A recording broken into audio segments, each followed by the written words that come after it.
Hello, everyone. I'm Colleen Vanderzyden, and this is Creating an Inspired Life. I want to thank you so much for watching and listening today. I have a great show planned with a special guest. We're going to have a wonderful evening. As you know, I'm a medium, and I'm also a life coach. And as a life coach, my passion is to help you live your best life, to help you recognize you have the power to change your lives, making it as happy as possible. Today, we are going to talk about dealing with uncertainty. And I have a special guest here. Her name is Brenda Reynolds. And I met Brenda at a marketing workshop last year before. It's been a little while now, and she's an amazing person. I have just learned so much from her, and she's so helpful. She's out there helping companies, and she's helping individuals with their own issues and helping people navigate the fog that comes from unclarity and uncertainty. She has written a book called TBD, To Be Determined, Leading with Clarity and Confidence in Uncertain Times. She has a card deck called Now What? Transformation Clarity Card Deck.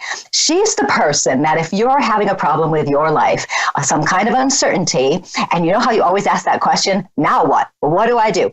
Brenda has strategies to help you, and we are going to be talking about those things today. And one more thing she's done, which I'm just so happy I got to see.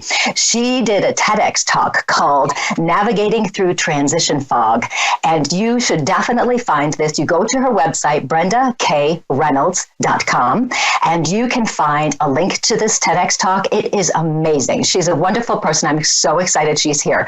Brenda, thank you so much for joining me today. I can't think of anywhere else I'd rather be. It's so great.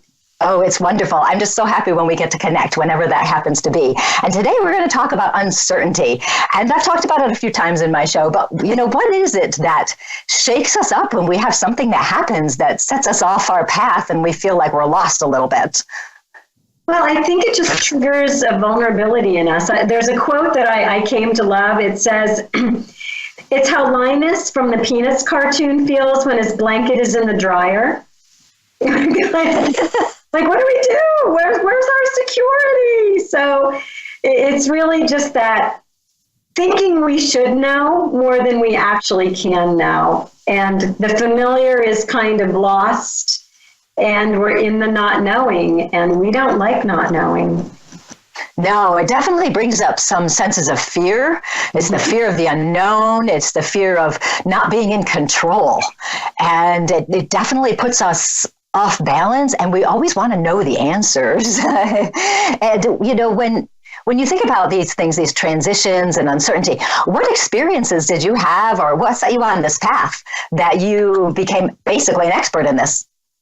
Well, you could say I was born into uncertainty, Colleen. I was born to two parents who were 17 and 19. Oh.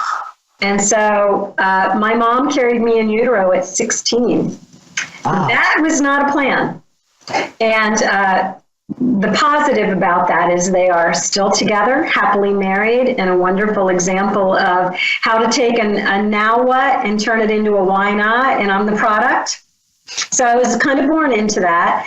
And then I just had a teaching path, and that led me ultimately to working with companies and leaders and organizations and individuals who I started to figure out would call me in when they didn't know what to do.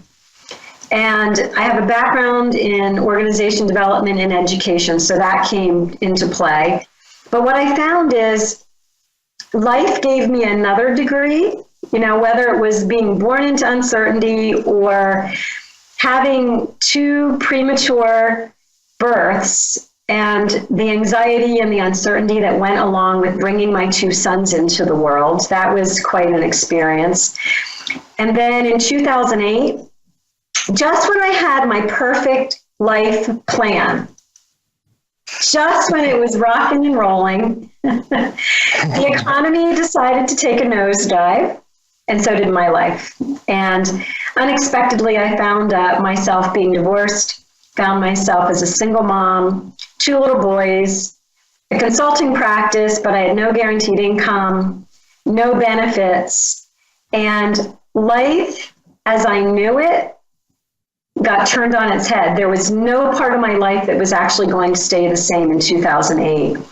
And so not by design, I became an expert in practicing what I do for others in my own life and building some resiliency around that. Yeah, and that's so important to have that resiliency. And also, it is interesting because you talk about how when you had your situation in 2008 and everything basically fell apart. And that happens to so many people. And have you noticed that there's been more of that? Does it seem like more people are struggling now? It seems that way to me, although, to be honest with you, given my line of work, that's who comes to me and talks to me. But it does sort of feel, what I've noticed is when people are about to have a huge breakthrough, a whole number of things break down at the same time. And just when you think you can't do it, you can't get through one more thing, you're just maybe right around the corner is that breakthrough. And I have to tell you a story, because when all of that was going down and I was coming out of that period, although I wouldn't want to relive it again, everywhere I went, I saw dragonflies. I mean, it got really crazy. They were hitting my windshield when I was driving. I started noticing, if you look at the art behind me, I've had this for years. I never noticed there were dragonflies in it. They were just everywhere I looked. And so I did my little research and realized that the dragonfly is a symbol for transformation. And it was that time that I rebranded my company. And you'll notice if you go to my website that the dragonfly is my logo. And everybody buys me dragonfly things. I'm drinking out of my dragonfly mug for our show today. Because I think it was like the universe saying to me, everything's falling apart, but you're in the midst of a big transformation. So hang in there and have faith. And that is so important for people to know, because when we do struggle with the uncertainty and our problems and our challenges, and we can really start to feel like it's never going to change, it's never going to get better. And if we can shift our perspective and recognize that the worst of things sometimes lead us to the best of things, and that when we think it's over, we're done, we can't do it one more second, then we come out of it. And it does always come out that way. So it kind of gives people some hope. Now, I know you use the word transition fog. Tell us about that. So transition fog is what happens. It comes from two places. Not being able to see our path forward and the emotions that stirs up, the anxiety, the fear, the worry, the angst. And it's like a fog rolls in. I can still remember in 2008, when things were falling apart for me, I was sitting in the sunroom of my then home, and I can get back there in a flash. I remember having my face in my hands. My brother and sister-in-law were there, and in that moment, I thought, for one of the first times really in my life, I can't see my future. I don't know how I'm even going to move into the future. And it felt like a really big dense fog had rolled in over that perfect life plan that I talked about. And so many years later, when I was writing the book, that came back to me is that's the feeling of I can't see where I'm going. And so I coined that term. It's a great term because we all know what fog is, and we know what transitions are, and you put them together.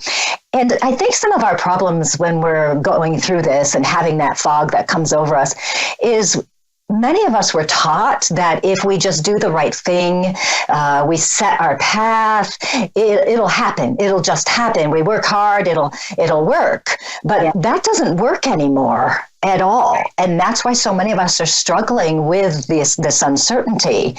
The interesting thing with fog, did you ever watch the Brigadoon movie? No, I don't think I have. Oh, it's great. It's a musical. And what happens is, I think it's set in England or Scotland or something like this. Apologies to everybody who would be offended by my not knowing where it's exactly set. But what happens is a fog comes, and once every 100 years, this village appears in the fog. And they were cursed by a witch and all this stuff. And so really it's one day for them, but it's 100 years for the rest of civilization. But out of this fog comes something beautiful. And that's what happens with our uncertainty as well. And I recommend you watch that if you haven't. But out of our uncertainty in this fog comes some awesome, great things. Now, what are some things that you think come out of uncertainty that people might be interested to know about? Well, uncertainty makes us really unstable. It feels like we can't get our footing. And it's when we're in that unstable state and we aren't locked down into anything, we're kind of moving between the way it was and the way it will be. And the in-between is the uncertainty. And when we're in that unstable phase, that's the only place that possibility can live. Where we say, now what? But I mean that in the best, we start out saying, now what? But in the uncertainty stage, we get a chance to say, now what?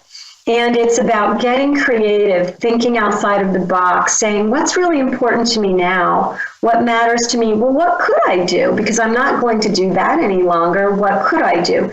That's not my reality any longer. What is possible? People want to race through that stage, but this is the hope I want folks to take from this.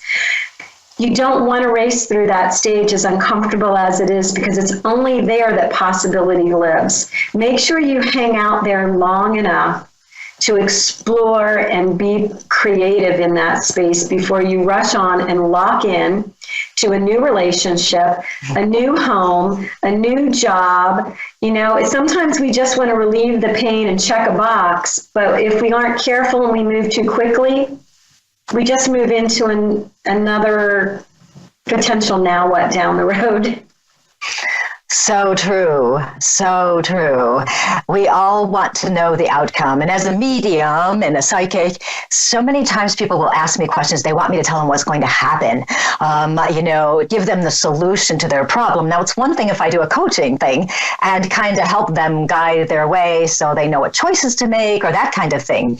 It's another thing if I make a prediction because there's no guarantees that what I see is correct.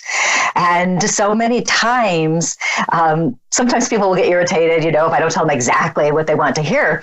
The thing is, if they have something they want to hear, they're attached to an outcome. Yes. They're attached to something specific. Mm-hmm. And during that time of uncertainty, that's the time of catching up in a way. We have to figure out what it is, how to get there, look at things from a different angle.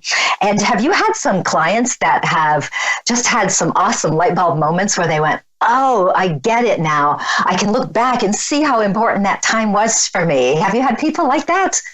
Many of them. And the thing about fog is when you're navigating it, it feels like you're never going to get through it, but you usually do get to your destination. I was just having this conversation with a massage therapist today, believe it or not, who I go to. And we were talking about a situation he's in, and he had curiosity about this question, and I had to say to him, the thing is, when you're going through it, it doesn't feel fun. It's usually not until you're through it that you get to look in the rearview mirror and see how far you've come and what the universe was nudging you toward and what it made possible that your old situation would not have made possible. I mean, some of those things you listed at the beginning of the show, Colleen, I can tell you right now I would not have pursued. I would not have seen the possibility of doing them if my life hadn't taken a turn. And we look at the changes from the lens of loss, and we grieve the changes, but around the corner can come some really positive things out of that. And they so frequently do. Mm-hmm. And you talked about, jumping into a new relationship. We end a relationship, and what's the first thing everybody does? They get back online and they got to find somebody else. Yeah. Rather than taking that time to themselves. And so that fog time, that uncertain time, is really a very important place to find yourself again, isn't it? Mm-hmm. It is. And I think, some of your listeners how can you be awakened? I mean, it's awakening. You can't force a rosebud to bloom. Yeah, you have to give it time and be patient and foster it and admire it even in its current state before it can really become what it's meant to be. And I think uncertainty gives us that possibility. Yeah, I've been using it. One of my clients called it an intermission. And I'm using that in my new course, talking about an intermission. It's, the time of waiting between acts of a show or a concert or something. And it's a time of catching up. Our energies have to catch up. We set our intention for what we want, but sometimes our energy is not quite ready for it yet. So it takes us into divine timing. So if you can trust, and I was talking to a client about trusting today, and I said, we have to trust every single thing that happens. So if we can step into trusting that the uncertainty is just what we need, that can really help us get rid of some of that worry. What do you think about that? Well, yeah, absolutely. Because we all get tested with that, right? It's not like you pass it once and you go, oh, okay, I did that. Because life is one uncertainty after the other. We just believe we have control and we believe we know the path forward. But I am tested that way all the time. And it's right at that point where you want to say, oh my gosh, this is the year my business goes under. This is the year, some drastic thing happens. And it's just when you think it can't improve that it does. And you are amazed because you could never imagine what's on the other side of it. But it's almost like this test of, can you have faith, which is the definition of faith. I can't see it, but I believe it. So you have to believe it before it shows up. Yes, and trust the whole process of life, which I've talked about too. And have you ever noticed too, when we have these uncertain times, that people are always trying to give you advice? They want to tell you what to do. And you can end up with, 10 people giving you conflicting bits of information. Do you have any suggestions or strategies to help people with that? Well, I'm going to share the wisdom of somebody else on that topic because when I was writing my book, you fall into that pattern of everybody wants to tell you what they think. And then you realize you just have to, the answer is in you. And you have some options when feedback comes your way. God rest her soul, Edie Seashore, who was one of my mentors, said, whatever you choose to do with feedback is entirely up to you. You can swallow it whole, spit it out, hate it, adore it, forget it, or remember it forever. And I think she's right on the money. And at times we have to know that just because it came our way doesn't mean we have to take it in. We have to decide what's worth listening to. But the one thing that's most worth listening to is that inner voice and what it's directing and telling you to do, even when it doesn't seem very logical. Exactly. And I'm always talking about coming back and reconnecting to our true selves. That's like, I'm always talking about this everywhere. And when we are asking other people for opinions of things, we're actually not trusting ourselves then, aren't we? That's a good point. That's exactly right. Yeah. And I know I've fallen into that trap. I'll talk to everybody else, and instead of just taking a minute to just kind of touch in with myself and say, okay, what is it that I really truly believe is true or right for me? And so many of us are people pleasers and we suppress ourselves, and all that stuff as we're growing up. And I think some of that does contribute to our anxiety when it comes to uncertainty. It's so interesting. Well, I've learned a lot from my children. And I remember when my son was just a couple of years ago making a decision about college. And he had done all of his cerebral data collection and visits, and he did all of that. He had all this information, but I love what he did. At the end of it, he narrowed it down to a few schools, and he looked at me one day and said, Mom, I'm going to the basement. I'll be back with the decision within a week. And he literally went to the finished basement for a while, which was like his cave, his inner space, and had to come up with his answer after putting some of the data and the feedback and the expectations of everyone else aside and come up with his own answer. And he came up one day and he said, so I'm ready. I know where I'm going. But I just watch and witness other people, including my own kids, and I marvel at what they can teach us. Oh, yeah. When I was teaching, I learned so much from my students. It was amazing, plus my own kids, but my students as well. Now, I know you have started this really cool thing, a Now What Transformation Conversation Club. Tell us about that. I'm very excited about it because what I found is when I'm out speaking, it's tough because you've got these audiences who may not have contact with you after that. And I wanted a way to be able to help people and support them even after the event. And so we created, I'm going to show you some stuff that's literally hot off the press. We created a program that we're just launching. And with the program, you get this really cool welcome kit. And in it, I can't show you all the mysterious products that are in it, but there are some cool things in here. And one of the things you get is a deck of cards that kind of helps you through your transition. And it has 4 suits in it. They are about conversations, transformations, inspiration, and information. And clients are using them in many different ways. Therapists are putting in their waiting rooms, etc. But if you go to www.thenowwhattransformation.com, you can see some information on it. It's extremely affordable. Every month you get a steady dose of information from us. That's so cool. And we have about a minute and a half left. And it's so cool to think that you can keep providing this information to people every month. Give them that dose of inspiration, give them that dose to help them handle their uncertainty and their fog as they're navigating their lives. Right. And this is a new product too. So, checking it out, it's definitely something worth looking at. And, Brenda, what has been the quickest strategy to help you when you move through your own uncertainty? Fog, you can only see so far forward in the fog. Trust that. You put your low beams on, you look at what's the next right thing I need to do, and you can control the next right thing. It limits your anxiety, keeps you moving so you don't stagnate and get paralyzed, and you just put one next right move after the next together, and you eventually get through your fog. Awesome. Thank you so much, Brenda. So everyone, did you hear that? It's so easy.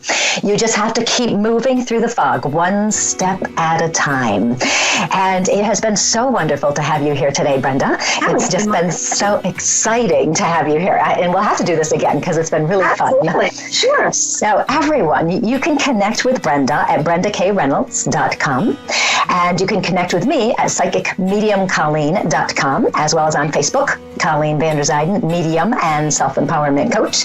And this week, as you're navigating your life this week, if you have any uncertainty popping up, just remember the things Brenda said, that the fog is actually good for you, basically, and you just enjoy it. So thank you so much, Brenda. Can we tell them what it stands for? Go fast. Freaking opportunity for growth. Freaking opportunity for growth.